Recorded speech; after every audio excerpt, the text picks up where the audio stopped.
Assalamualaikum warahmatullahi wabarakatuh. Thalibatul fasl awal, sanata'allamul yawma 'anit tauhid. Kita akan belajar tentang tauhid pada tajuk mukjizat. Nabda ta'allamana bi qiraati al-basmalah. Bismillahirrahmanirrahim. Sekalian rasul atau beberapa rasul memiliki mukjizat yang diberikan daripada Allah Subhanahu wa taala. Jadi apabila ada seorang nabi ataupun rasul diberikan mukjizat, itu bukan kehebatan nabi atau rasul, tetapi itu adalah mukjizat daripada Allah Subhanahu wa taala. Yang hebat itu Allah. Ya, bahkan semua manusia, ya, tidak ada yang berkuasa, tidak ada yang hebat. Yang hebat adalah penciptanya, yaitu Allah Subhanahu wa taala.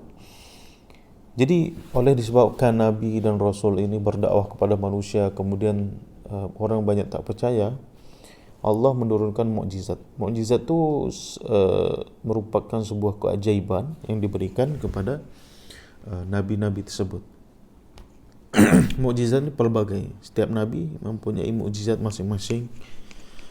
Mungkin ada beberapa nabi juga yang tidak mempunyai mukjizat.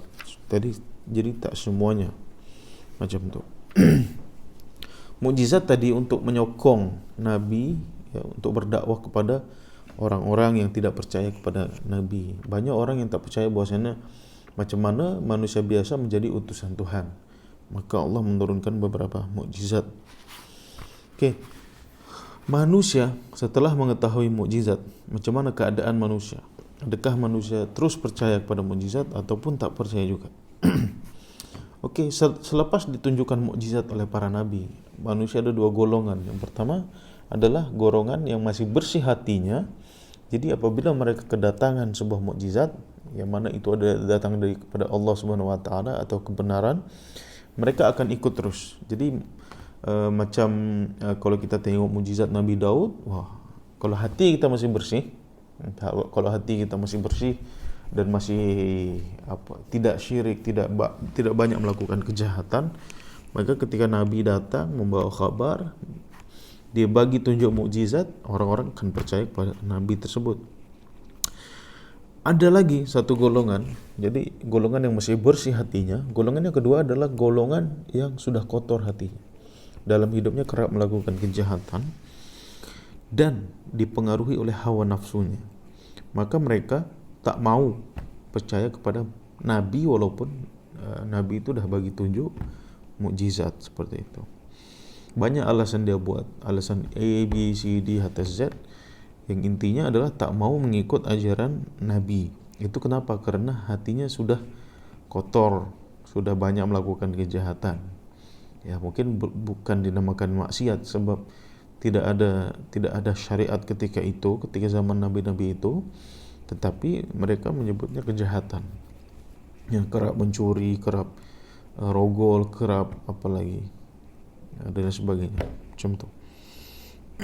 Bahkan orang-orang yang hatinya kotor itu sombong, merasa dirinya dah betul, merasa dirinya dah sempurna.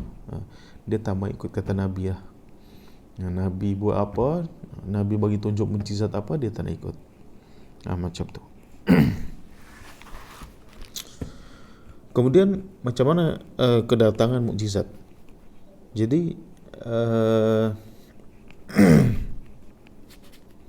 biasanya kedatangan mukjizat ini apabila Nabi dan Rasul mendapat cabaran. Jadi ketika cabaran itu datang, Allah menurunkan mukjizat kepada para nabi.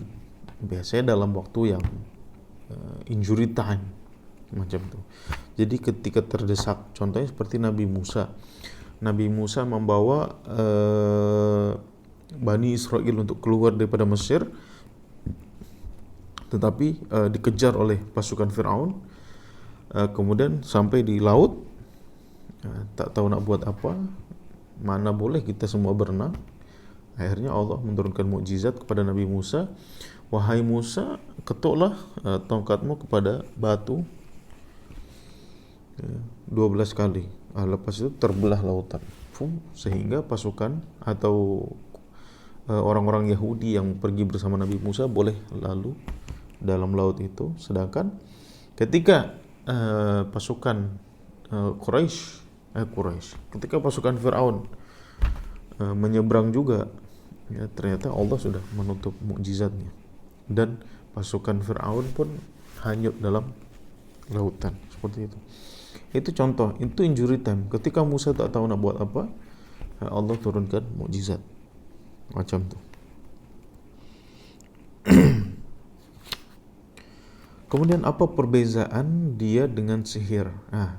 Banyak orang yang mungkin kala itu banyak orang yang boleh sihir, yang mengubah tongkat menjadi ular, banyak sangat. Apa perbezaan dia dengan sihir? Adakah sama antara mukjizat dengan sihir? Tentu tak sama. Tentu tidak sama. Sihir bukanlah perkara yang mengalahkan segala tenaga manusia, karena banyak sekali manusia yang dapat mempelajari. Sihir itu bukan satu keajaiban. Sebab apa? Sebab boleh dipelajari oleh manusia. Dan banyak sangat hari itu tukang-tukang sihir yang ada di Arab. Akan tetapi mukjizat tidak akan ada yang mampu membuat atau menirunya. Mukjizat itu daripada Allah. Sihir itu daripada bantuan syaitan. Jadi jelas perbezaannya, ya. Allah itu Tuhan, pasti jauh lebih hebat daripada hanya tukang sihir atau hanya iblis-iblis itu. Allah jauh lebih hebat. Mukjizat tak ada yang boleh buat macam tu. Pada zaman Fir'aun, mukjizat Nabi Musa disangka sihir. Banyak orang yang menganggap Nabi Musa itu ahli sihir. Tetapi jauh lebih menakjubkan dari sihir yang terkenal pada masa itu, sehingga Fir'aun berkata, wahai karena itu Musa hanyalah guru kamu sekalian, yang mengantarkan sihir kepada kamu sekalian. Jadi sampai Fir'aun itu menuduh Nabi Musa itu penyihir. Sebab apa? Sebab ketika Fir'aun mendatangkan 3 penyihir, kemudian dia panggil Musa, Musa disuruh melempar tongkatnya, kemudian tongkatnya menjadi ular.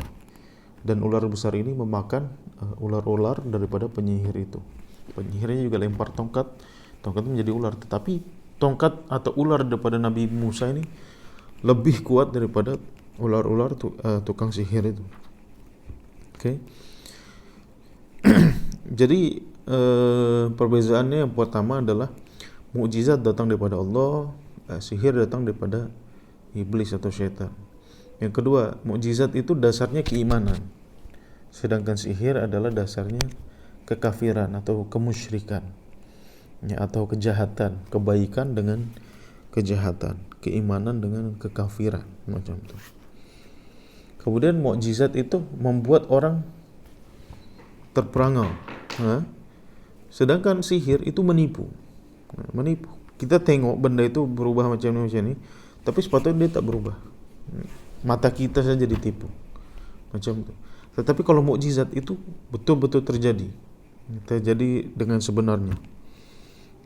Itu salah satu perbezaan antara sihir dengan mukjizat. Okay. Kemudian perbezaan lagi yang keempat adalah mukjizat tak boleh ditiru, siapapun tak boleh buat. Okay. Kecuali atas izin Allah Subhanahu Wa Taala.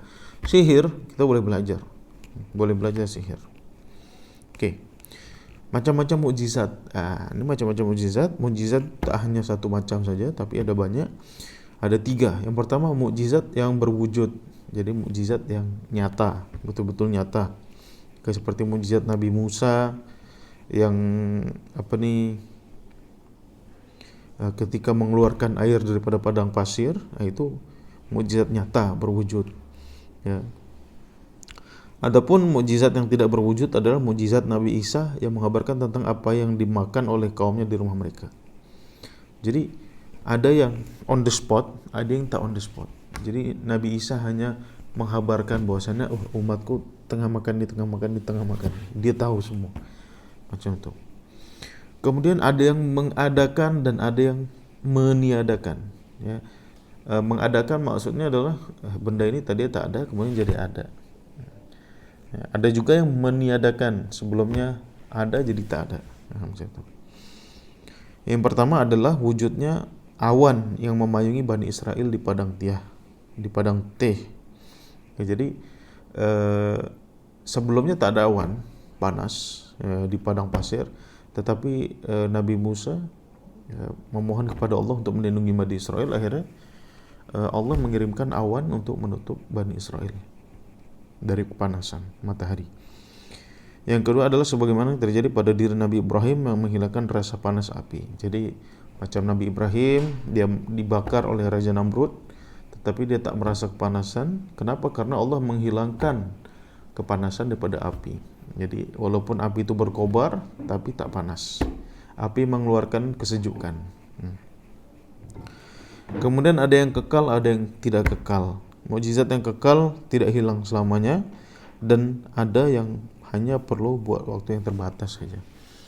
Jadi kalau mukjizat yang kekal itu seperti Al-Quran. Al-Quran termasuk mukjizat Nabi Muhammad SAW, yaitu adalah kekal. Ataupun yang tidak kekal adalah seperti nabi-nabi sebelumnya, seperti itu. Atau seperti Nabi Daud, ya. Mukjizat Nabi Daud, dia boleh membengkokkan besi dengan mudah, okay. Tetapi hanya ketika Nabi Daud ada saja. Ketika Nabi Daud tak ada, ya, tak ada, mukjizatnya habis. Sedangkan mukjizat Nabi Muhammad seperti Al-Quran, Al-Quran termasuk mukjizat Nabi Muhammad yang akan kekal, ya, sampai hari kiamat nanti akan ada, seperti itu.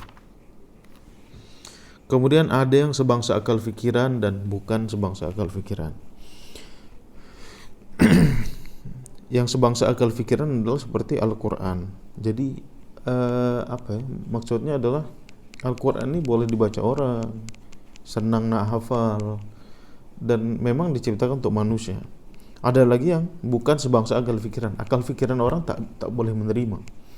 Jadi mungkin ada kesempatan Nabi Muhammad itu membuat Quran dengan sendiri, tetapi kalau mukjizat lain seperti Nabi Daud, kemudian Nabi Isa yang menghidupkan burung mati, ya itu memang di luar akal fikiran manusia. Jadi ada yang masuk akal, ada yang tidak masuk akal, macam itu. Adanya mukjizat tidak mustahil, pasti tidak mustahil. Kenapa? Innallaha ala kulli syai'in qadir. Dan kalau Allah sudah berkehendak, maka hanya mengatakan kun fayakun. Oke. Jadi semua itu adalah kehendak Tuhan yang Maha Esa atau kehendak Allah yang Maha Esa. Dan mukjizat mampu mengalahkan hukum-hukum alam yang terjadi di dunia ini. Ada yang berkata bahwasanya kenapa Nabi Musa boleh membelah lautan? Karena ketika itu teori gravitasi bumi, ya, gravitasi bumi belum ditemukan. Tidak, ya, bukan karena itu. Ya, memang itu mukjizat daripada Allah Subhanahu wa taala. Manusia biasa tak ada yang boleh buat macam itu. Oke, sampai sini dulu mukjizat. Oke, ulang kaji lagi. Yang terpenting dalam belajar tauhid adalah keimanan kita bertambah, maklumat kita tentang mukjizat, nabi, rasul, atau tentang hal-hal yang tidak kita jumpai. Mukjizat kita tidak pernah menjumpai kecuali Al-Quran. Ya, pernah ada yang tengok Nabi Daud bengkokkan besi? Tak ada. Ada manusia yang hidup zaman sekarang tengok Nabi Isa menghidupkan burung, tengok Nabi Ibrahim dibakar tapi tak terbakar, tak ada. Ya. Semua ini hanya kita boleh mengimani. Ada yang tengok Nabi dan Rasul? Tak ada. Jadi bab-bab pelajaran daripada tauhid ini adalah bab-bab tentang keimanan. Jadi macam mana menjelaskan keimanan kita. Oke, itu saja. Alhamdulillah rabbil alamin. Assalamualaikum warahmatullahi wabarakatuh.